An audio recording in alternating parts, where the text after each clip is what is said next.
السلام علیکم۔ Scary stories میں آپ تمام سننے والوں کو دل کی گہرائیوں سے خوش آمدید کہتا ہوں اور امید کرتا ہوں کہ تمام سننے والے ٹھیک ہوں گے اور خیریت سے ہوں گے۔ میں ہوں آفتاب انصاری۔ ہمارا چینل آپ کے لیے سچ پر مبنی واقعات سٹوریز لاتا رہے گا۔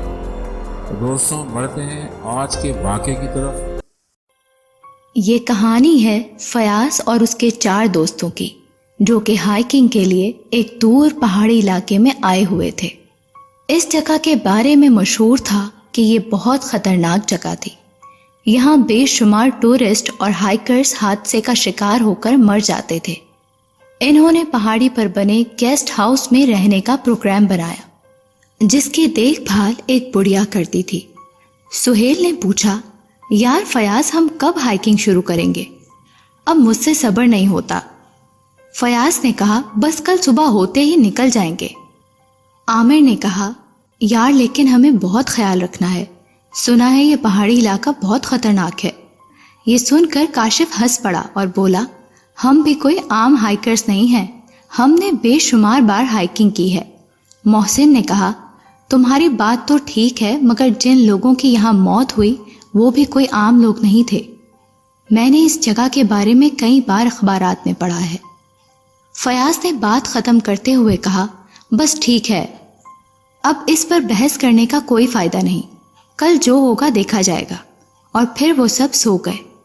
انہوں نے 3 دن تک ہائیکنگ کی، مگر انہیں ایسی کوئی خطرناک چیز یا علاقہ نظر نہیں آیا جس کے باعث لوگوں کی موت ہوتی ہو۔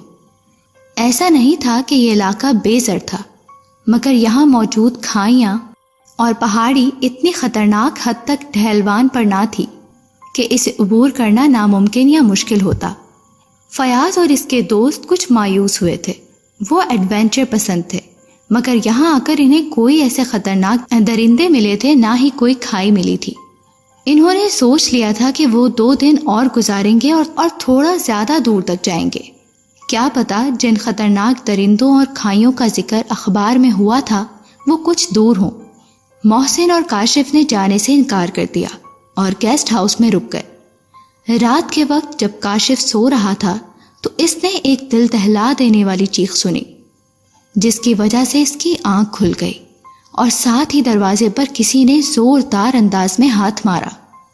کاشف نے اٹھ کر دیکھا تو محسن کمرے میں موجود نہ تھا اور پیچھے کا دروازہ کھلا ہوا تھا۔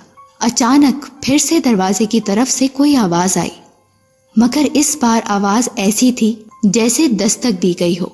اس نے ڈرتے ڈرتے پوچھا، کون ہے؟ مگر کوئی جواب نہ ملا۔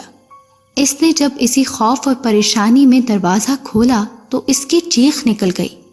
سامنے محسن کی لاش پڑی تھی اور اس کے سینے میں دل کے مقام پر ایک بہت بڑا سوراخ تھا۔ اچانک اسے شدید خطرے کا احساس ہوا۔ وہ پلٹا تو دیکھا کہ گیسٹ ہاؤس کے دیکھ بھال کرنے والی بڑھیا پچھلے دروازے سے اندر آ رہی ہے، مگر اس کی شکل تبدیل ہوتی جا رہی تھی۔ اس کے ہاتھ میں ایک گوشت کا لوتھڑا تھا جو کہ شاید محسن کا دل تھا۔ وہ جلدی سے باہر بھاگا۔ بڑھیا کا ہاتھ کئی فٹ تک لمبا ہوا اور اس کے کاندھے کا گوشت چیر کر لے گیا، مگر بھاگنے کے باعث وہ بچ گیا۔ وہ تیز رفتاری سے چیختا چلاتا جنگل میں بھاگ رہا تھا۔ 2 گھنٹے مسلسل بھاگنے اور چلانے کے باعث اس کا گلا بھی بیٹھ گیا تھا۔ آخرکار وہ اس مقام پر پہنچا جہاں اس کے دوستوں نے کیمپ لگائے تھے، مگر وہاں بکھرے جسمانی اعضاء دیکھ کر وہ سمجھ گیا تھا کہ یہاں بھی وہی کچھ ہوا ہے۔ تو وہ ساری کہانیاں سچ نکلیں جو اس جگہ کے بارے میں مشہور تھیں، بس فرق یہ تھا کہ یہاں کوئی خطرناک کھائی یا درندے نہ تھے، بلکہ ایک خوفناک بڑھیا تھی۔ اپنے دوستوں کی لاشیں دیکھ کر وہ رونے لگا اور اب اس کی ہمت ٹوٹ چکی تھی۔ اسے جنگل میں ہر طرف اس بڑھیا کے کہتے سنائی دے رہے تھے۔ اچانک اسے بڑھیا اپنی طرف آتی دکھائی دی۔ اس نے بولا، بس اب اپنا دل اس پہاڑی ڈائن کو دے دے، مجھے بہت بھوک لگی ہے، مجھے مدتوں بعد اتنا کھانا ملا ہے۔ یہ سن کر اس کے حواس سن ہو گئے۔ اس نے تمام بچی ہوئی ہمت جمع کر کے دوڑ لگا دی۔ راستے میں کئی بار اسے اس ڈائن کی آوازیں آئیں۔ قرآن پاک کی صورتیں پڑھتا رہا اور نہ رکا۔